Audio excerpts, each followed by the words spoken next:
حضرت ابو موسیٰ اشعری کہتے ہیں کہ نبی صلی اللہ علیہ وسلم نے ارشاد فرمایا، جب کسی بندے کا کوئی بچہ مرتا ہے تو خدا اپنے فرشتوں سے پوچھتا ہے، کیا تم نے میرے بندے کے بچے کی جان قبض کر لی؟ فرشتے جواب دیتے ہیں ہاں۔ پھر اللہ تعالیٰ ان سے پوچھتے ہیں کہ کیا تم نے میرے بندے کے جگر کے ٹکڑے کی جان نکال لی؟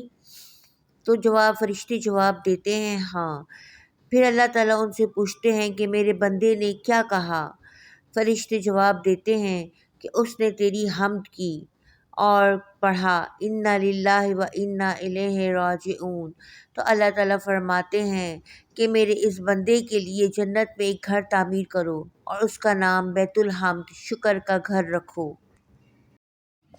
نبی کریم صلی اللہ علیہ وسلم کا ارشاد ہے، جب کوئی بندہ مصیبت پڑنے پر انا للہ و انا الیہ راجعون پڑھتا ہے تو خدا اس کی مصیبت دور فرما دیتا ہے، اس کو اچھے انجام سے نوازتا ہے اور اس کو اس کی پسندیدہ چیز اس کے صلے میں عطا فرماتا ہے۔ ایک بار نبی صلی اللہ علیہ وسلم کا چراغ بجھ گیا تو آپ نے انا للہ و انا الیہ راجعون پڑھا۔ کسی نے کہا، یا رسول اللہ صلی اللہ علیہ وسلم، کیا چراغ کا بجھنا بھی کوئی مصیبت ہے؟ آپ صلی اللہ علیہ وسلم نے فرمایا، جی ہاں، جس بات سے بھی مومن کو دکھ پہنچے وہ مصیبت ہے۔ نبی کریم صلی اللہ علیہ وسلم کا ارشاد ہے، جس مسلمان کو بھی کوئی قلبی اذیت، جسمانی تکلیف اور بیماری، کوئی رنج اور دکھ پہنچتا ہے، یہاں تک کہ اگر اسے کوئی کانٹا بھی چبھ جاتا ہے اور وہ اس پر صبر کرتا ہے تو خدا اس کے گناہوں کو معاف فرما دیتا ہے۔